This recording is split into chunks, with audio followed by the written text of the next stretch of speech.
Good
morning, Jan.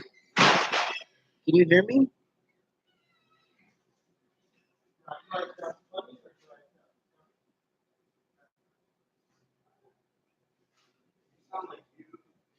Okay, because I'm using the headphones, I'm trying to cut down on the background noise, the ambient sounds. Especially since these guys are working so hard making coffee, and the espresso machine is just kind of like.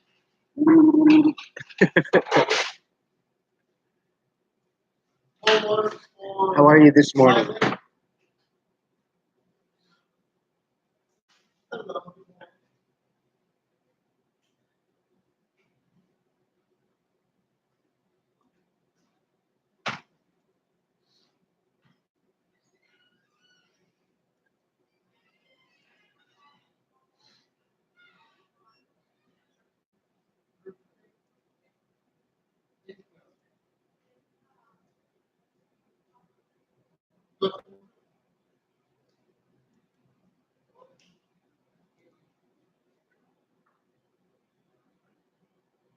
Yes, it did. So, actually, one of my roommates brought it in and put it on my front door. So, I was taking everything in faith, so I guess it's safe to say I have some good roommates. And actually, they are. They're pretty good roommates.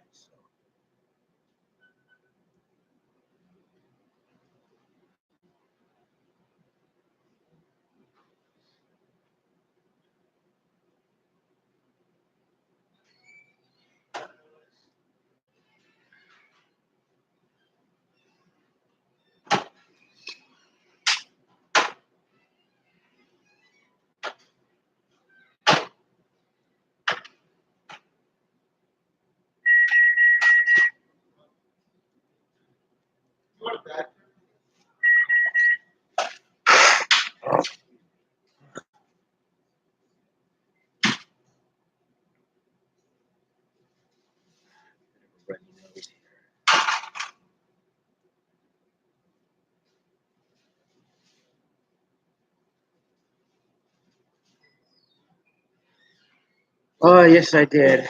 I am. I am sleeping ever so comfortably. I'm doing well right now. I'm doing really well. I'll just definitely be a lot happier and more comfortable when I get the furniture here. But that air mattress is a far cry from the concrete.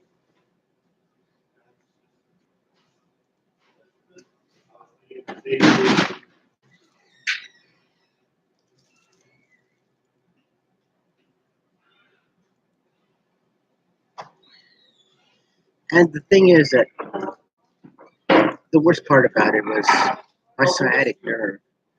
It's just hard to get comfortable when when you have a sciatic nerve.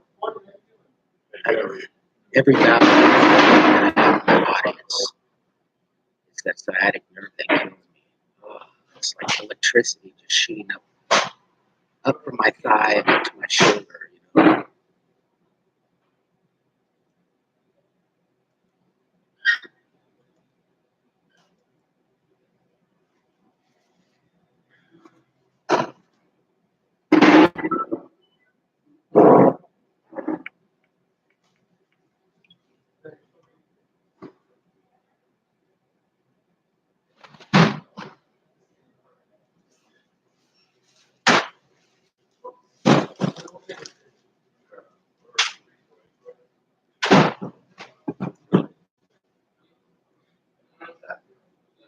Oh, you're on prednisone.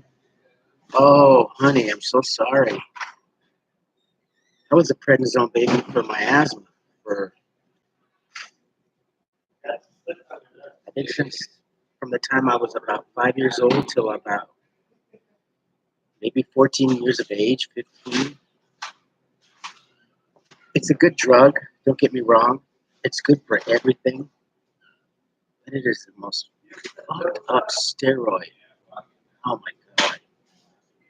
I went from normal size to like super fat when I was like 11 or 12 years old. It really screwed up my metabolism. That's why I gained so much weight. I mean, look what it did to Jerry Lewis. Do you remember when he pumped up? He was on prednisone. And, oh, and as a kid, that was by the time I was like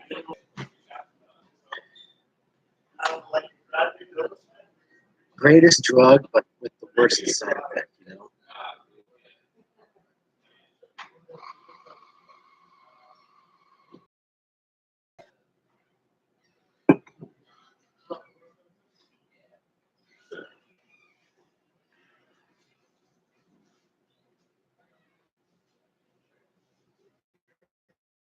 Oh,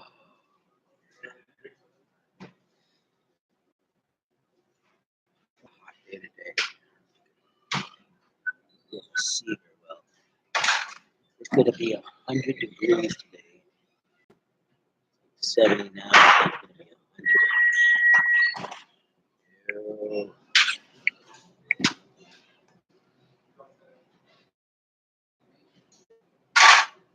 You got a bad back.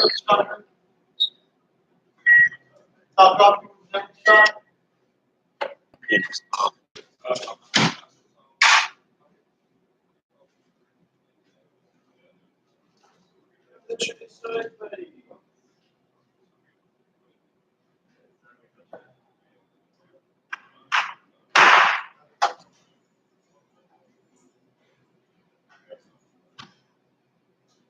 Yes, I'm going to Arcadia.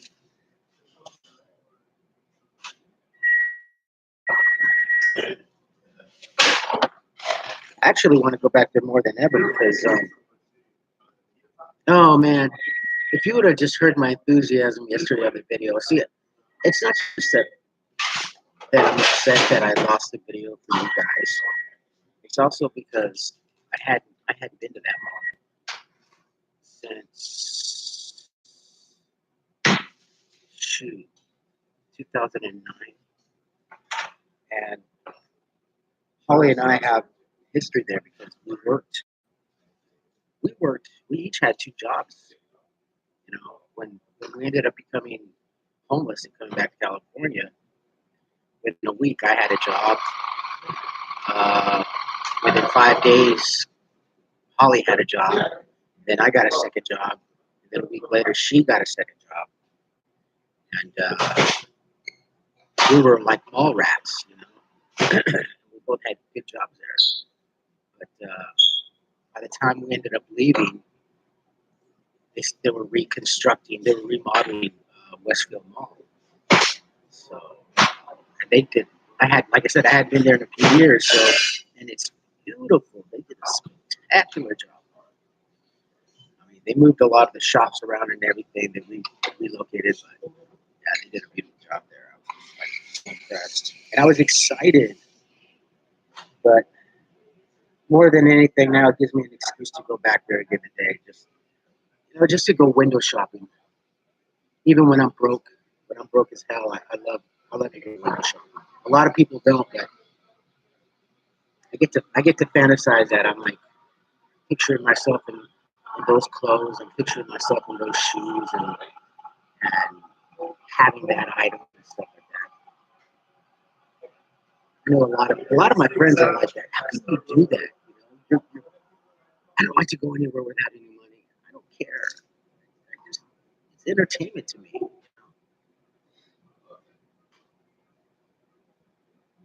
I have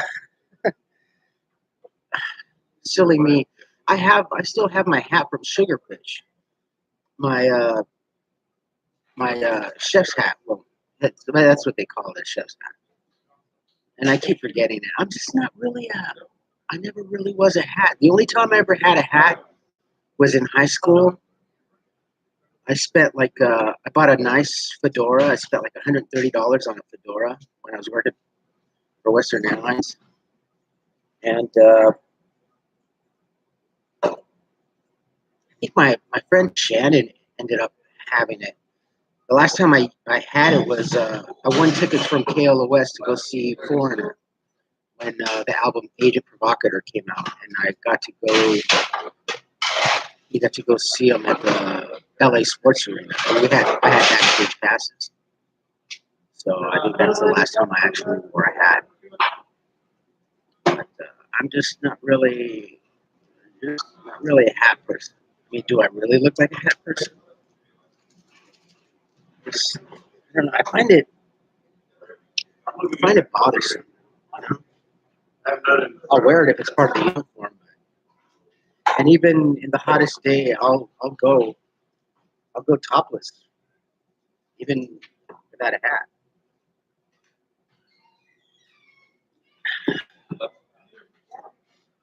I know, yeah. Well, I suffer. I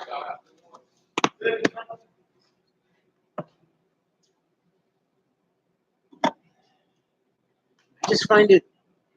I find wearing a hat rather intrusive for some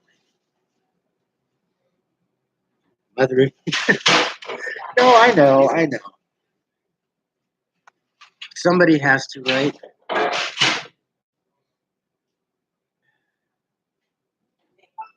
I can be a total schmuck sometimes.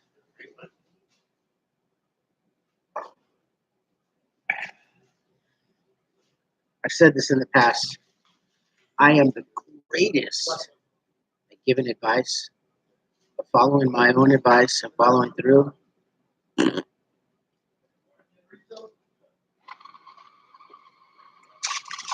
Bit of a hypocrisy there, I guess, but not to be intentional. All right.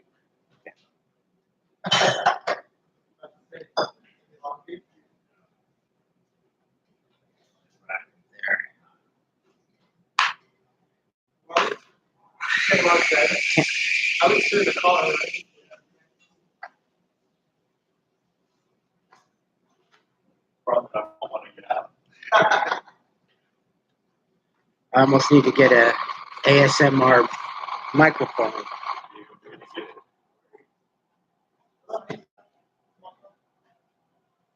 Actually, those kind of microphones are good, but extremely too sensitive.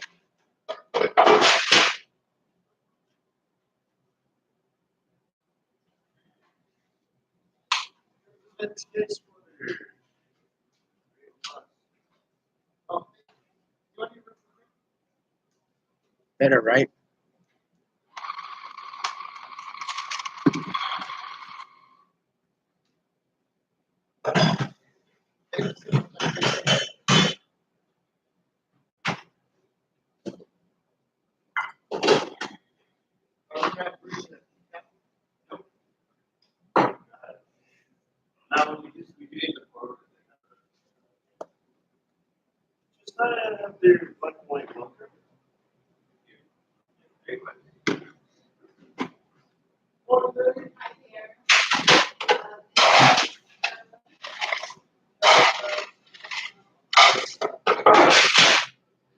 So yeah, actually,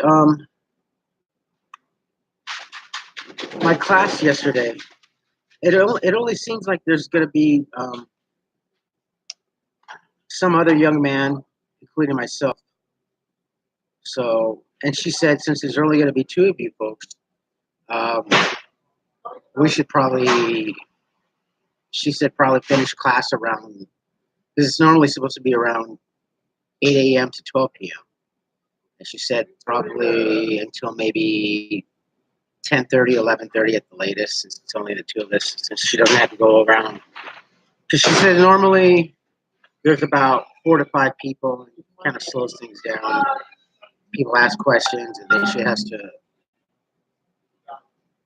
reiterate and explain and stuff like that. So that's cool. And she said, actually, tomorrow, just come in at 8:30. I'm like, Aces, cool. I could do 8:30. Don't have to be in such a rush to catch the bus.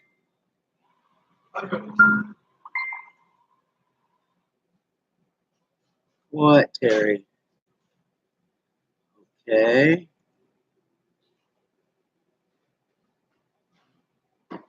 What is it, young lady?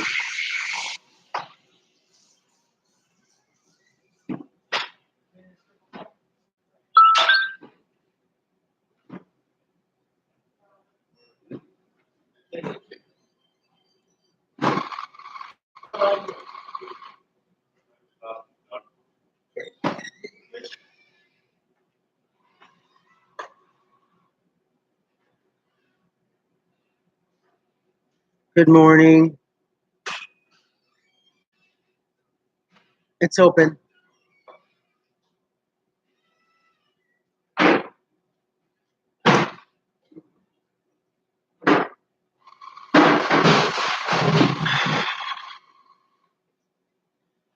Oh, yes, I did. I think I OD'd on sleep.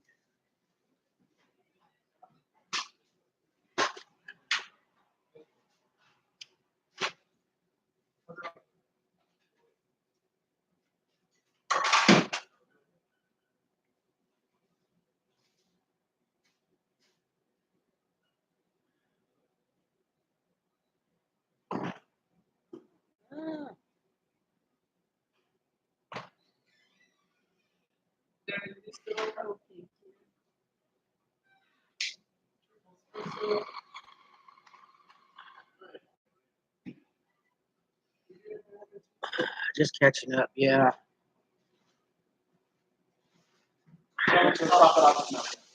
3 years of catching up. Even when I was getting the rooms, I never really,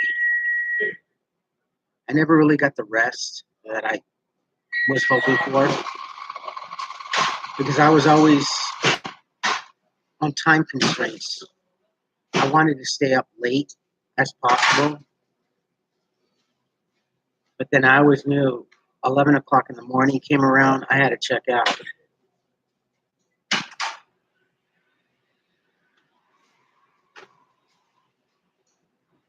Oh, yeah.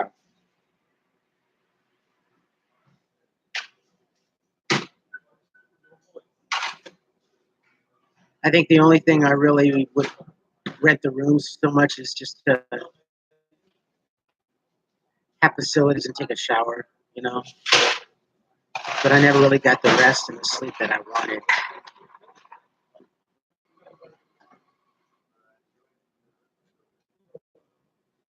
Did I really? I never noticed. I always thought I just needed a facelift. See, look. Oh, I'm 15 years younger.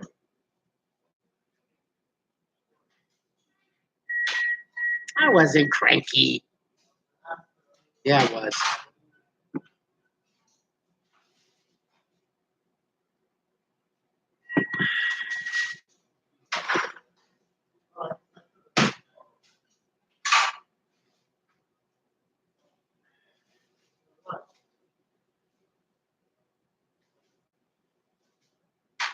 It's hard to make the most out of nothing when you're in that situation.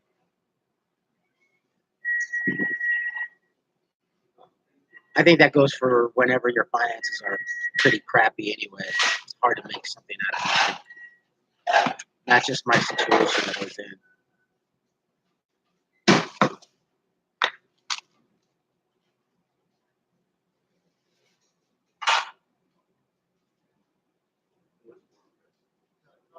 Yeah, I know.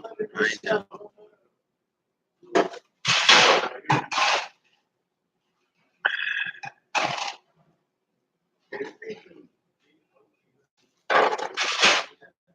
It sucked.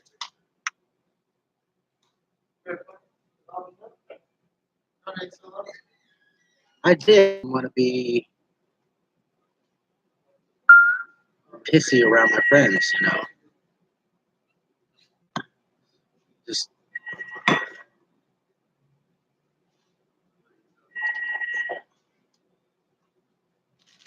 it's funny. Yesterday when I was here this afternoon, or yesterday afternoon,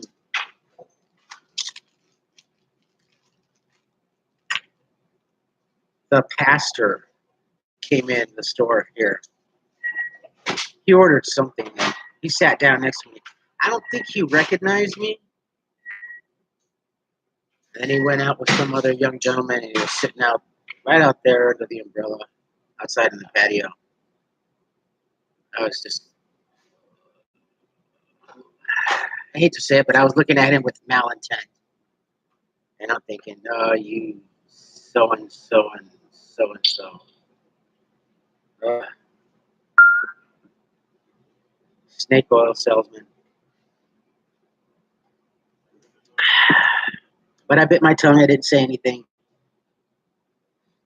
And the funny thing, he's going to be doing something that we call here in Pasadena. Every year we call it First Night, and it's a night where the community comes out and gathers um, at a place to get to know each other.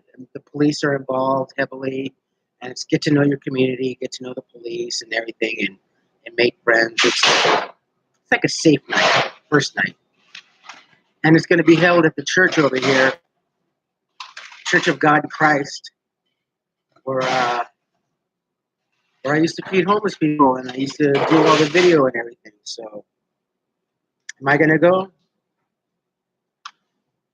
Damn skippy I am. I'm going.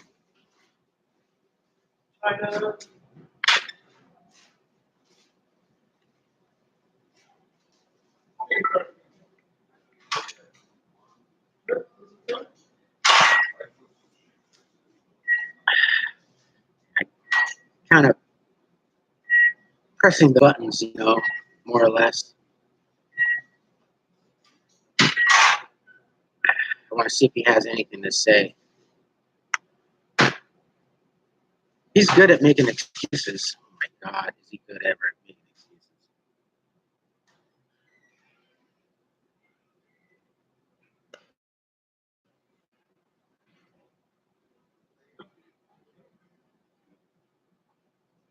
Oh yeah, I'm not going to initiate anything, but we'll see. I really don't know. I think we had it once at the Jackie Robinson Center. I think Holly and I went one time before the baby was. No, that was after Carmen was born. It's fun. I mean, it's a lot of fun. But it's also, I also want to do it to blog about it. You know, something. It's worthy of video content for Pasadena and what I do here in Pasadena. So it's not just about going over there and stirring the pot per se. Did I say that? No, no, no, no. It's just that it's something of Pasadena. So I want to do that. And I think I always need content. I like I love giving you folks. I love being about content. And I guess if you haven't noticed, I just love sharing things with people.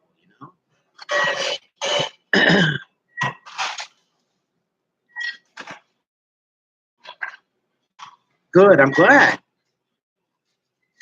You'll learn a lot. You'll actually learn a lot when you blog. Um, it'll be cumbersome. It'll be cumbersome at first, but you'll learn a lot quickly. Um, you'll learn what to do, what not to do. Um, it'll get a bit frustrating at first. Then you'll quickly pick it up, and it's fun. Once you get into a rhythm and you go through the motions, blogging is the greatest. I mean, damn, I've been doing it now for 2 years, just a bit over 2 years now. So yeah, it's fun. You're tense at first. You get to be very, very tense and mechanical. And then after a while you just get relaxed and it just becomes like breathing. So fun. I like it. I like it a lot. And I love sharing things with people.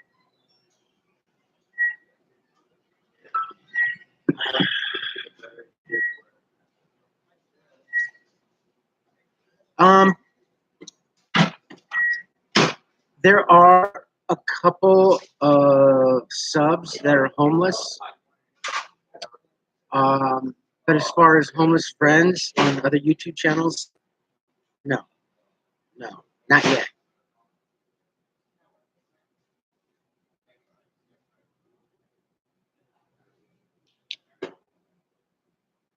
Are you are you choosing it for financial reasons?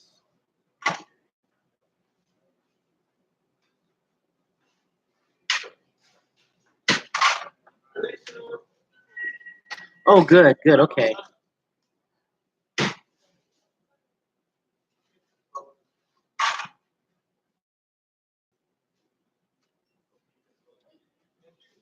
See, that's what I like about you ladies. It's because you understand, learn from right and wrong when it comes to all the politics that is being fed to us. Well, actually, we're doing this. No, no, no, no.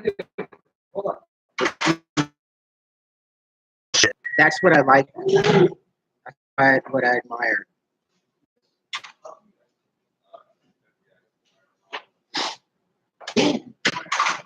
I wasn't meaning bickering and bickering. Okay, we have 100. We have like $110 million for homeless people. What are we gonna do?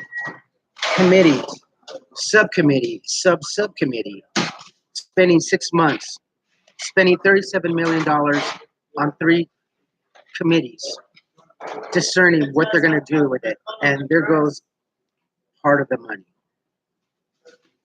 Okay, now we have 50 something $1 million. Well, we don't have as much. Well, we spend. Get a committee of homeless people. Get it straight from the horse's mouth. You ask. You get 8 homeless people and ask them what it is that is needed.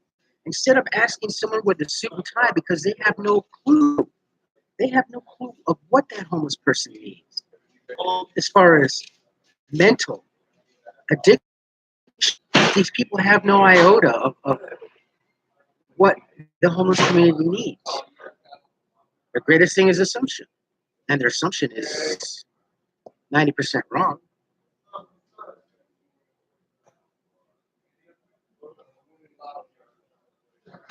And they always use it wrong. And then they spend money on these focus groups. Why are you making a focus group? And their focus groups again are suit and ties. They're not street people. ask the street people, get a committee or a focus group of street people. And you'd be surprised how quickly the problem will be resolved. You do that, and inside of 40 days, I guarantee you, you'll have your answer.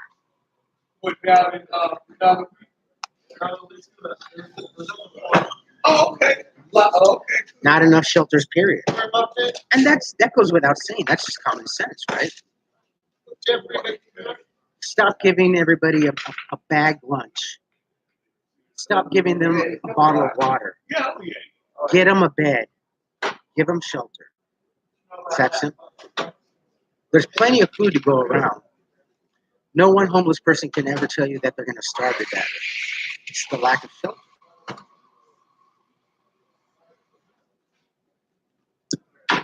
The only ones that actually go more hungry than us, than the adults, is because they are what they are. They're children, and then the children they do need more food. Yeah, and for homeless kids, they make it so difficult because they need a permanent address. Now, most parents do lie to be able to get their children in school. They'll use someone else's address, or they'll lie, or they make up someone else's address and stuff like that. And then they get investigated, and then the children get kicked out.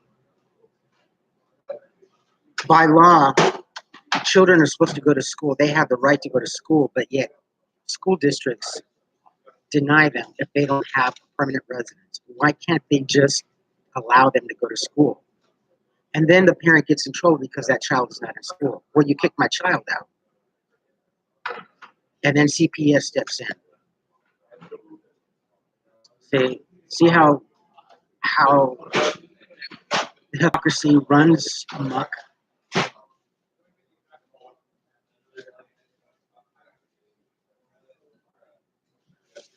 Yeah. Like, I'm pretty sure we're going to anticipate a very wet winter this year.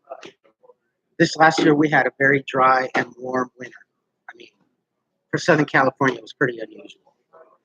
The year before we had you could almost see the arc coming down Fair Oaks, literally. I mean, it was pretty wet the year before. But this last year was a dry winter for us here in Southern California. And the cold weather shelter here in Pasadena is only activated, A, when it rains, and B, when the temperature gets to a certain coldness. From my understanding, before I came out of the streets, it was open solidly from second week of December through the first or second week of February, something like that. But then they started doing it on cold weather activation. So it's only maybe a few nights here or a few nights there. It should just be open solidly for 3-4 months of the winter.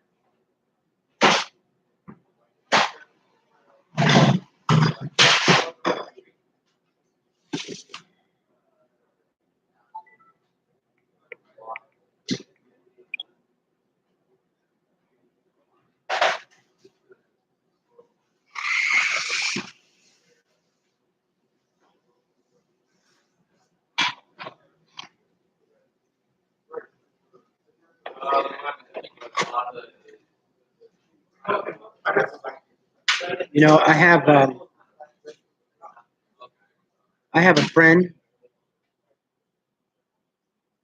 Misty Portwood. Good morning, Jake. Am I pronouncing that correctly? European?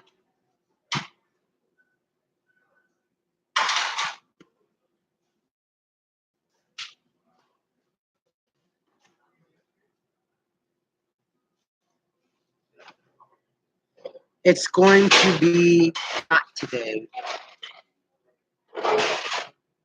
It was hot as heck yesterday in Arcadia. Definitely hotter than Pasadena.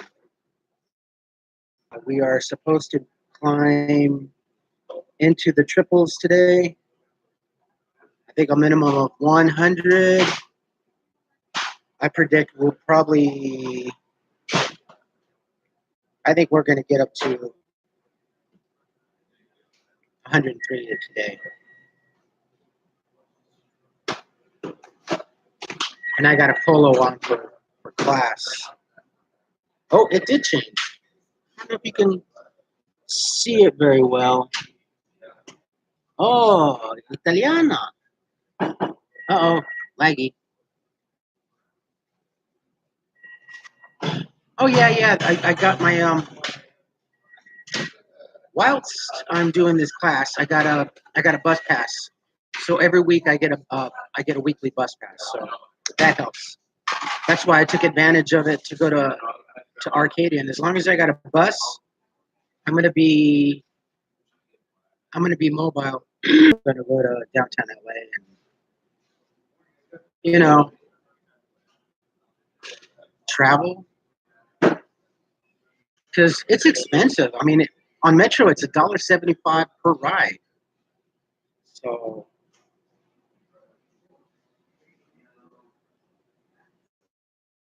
Mississippi, oh, holy moly! Did I go to Mississippi? I was in Tennessee when I flew out there years ago for an interview. Either way, it's yeah. I went to Tennessee in October, and it was still like 100 degrees, humidity factor of 110, and cicada bugs chirping like crazy. Oof. But the South, there's something about the South that's just, I don't know. Great food, great barbecue, great ribs.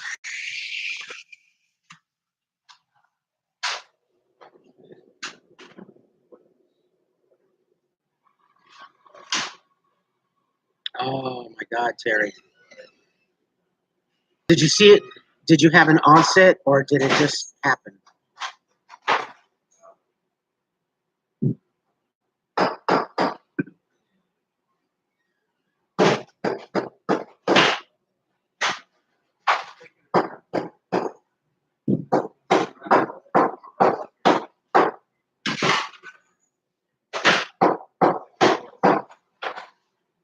You're,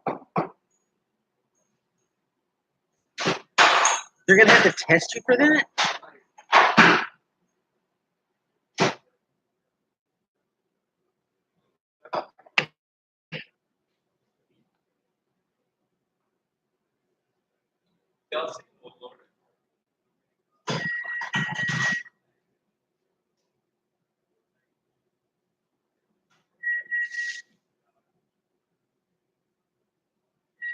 So they're going to have to,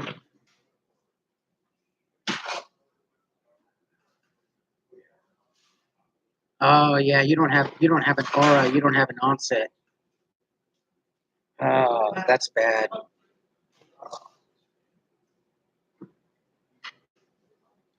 Yeah, see, I don't have epilepsy either, but I do have a seizure disorder. I used to have what they call an aura.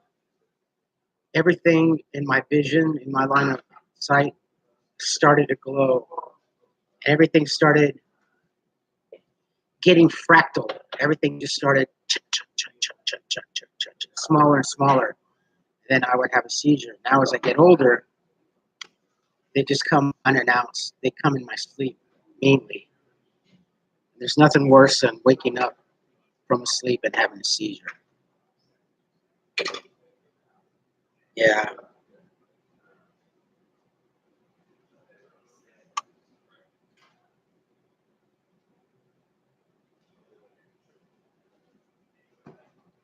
Uh, yeah, your sugar level also has a lot to do with it.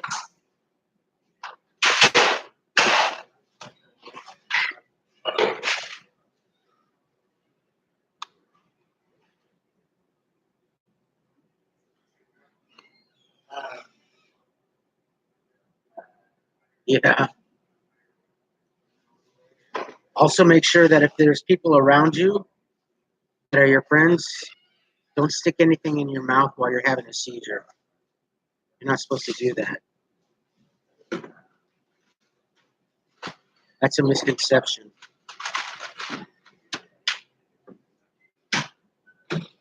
You lose track of time. You feel like Rip Van Winkle, like you lost many, many hours or years of time.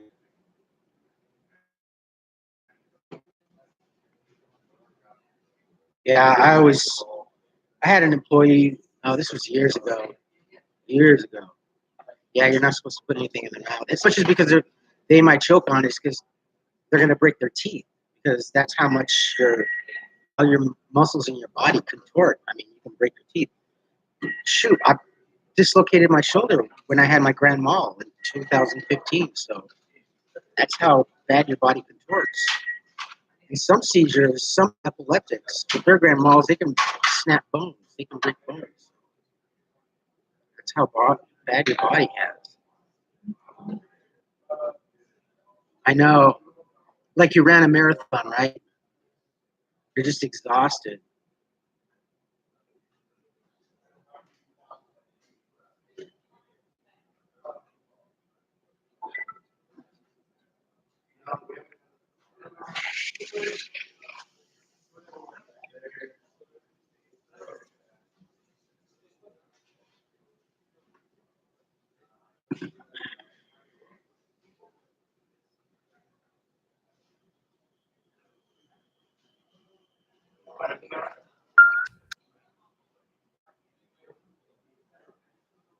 I had my first seizure when I was 30 at a movie studio or at a TV studio. They used to in Los Angeles, oh, in Hollywood. We used to have the lottery show here, the weekly drawing lottery show here in California, and it was filmed out in Hollywood. And you could always send away for tickets to be a member of the audience and stuff like that, audience participation. And every audience member got like 25 scratchers and everything. So I had tickets, and I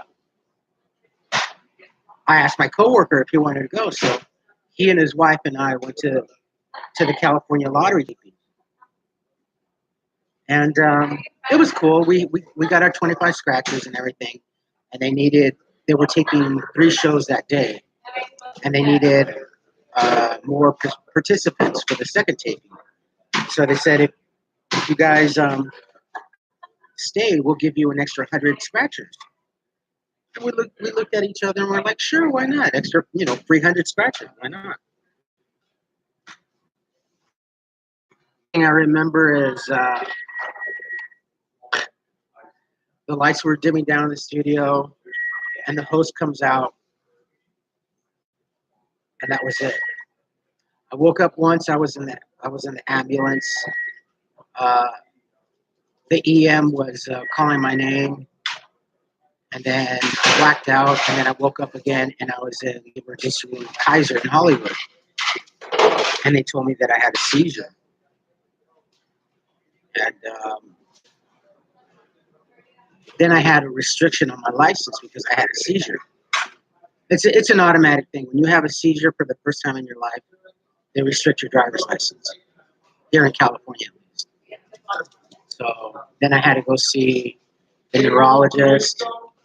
They did the test where they put you in front of this strobe light and they do flashing lights, different patterns at different speeds to see if they can't trigger or pre-trigger a seizure. And they have the sensors. I forgot what that test is called.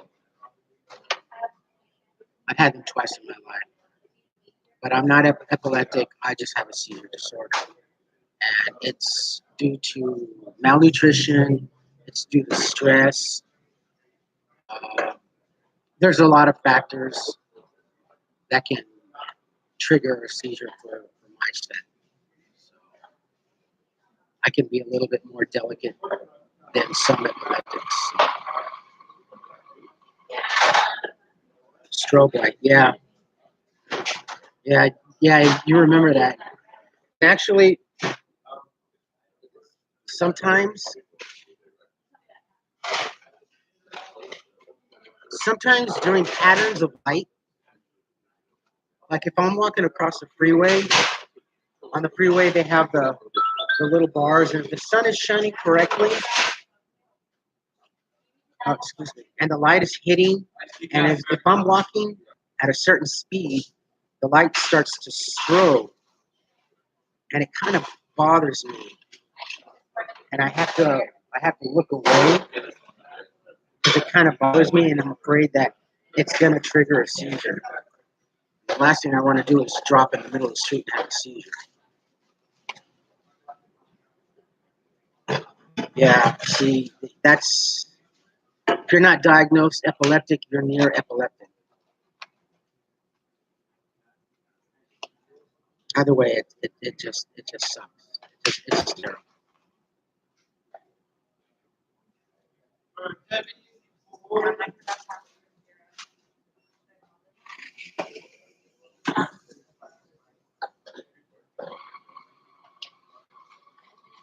And it sucked. It was kind of terrible for my daughter because, I mean,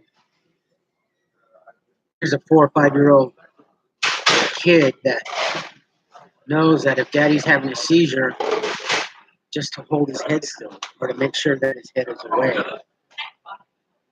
That that was I felt bad for that. But my daughter knew what to do in case daddy wasn't feeling well. And if I wasn't feeling well, I'd call my wife and I'd say, "Hey Holly, I just want to let you know that I'm not feeling weird." And the code word was, "I'm feeling funky." That meant that I had the sensation of an onset coming on. So then I would just double up on my medication and break out my pipe and start smoking, and it would calm down. Sometimes I could, how can I explain this?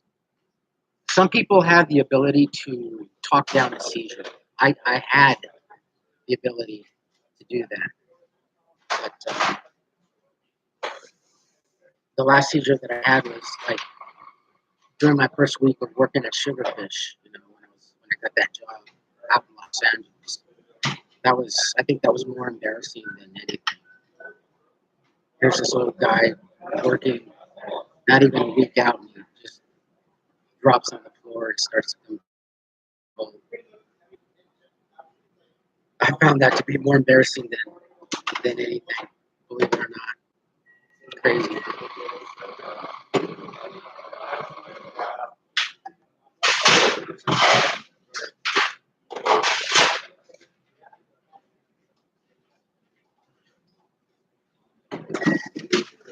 That's too young.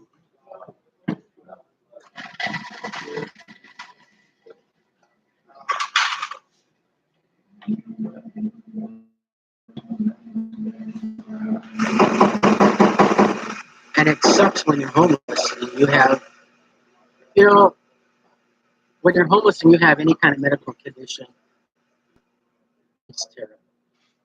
I mean, I look at some of these homeless people, like I think I've talked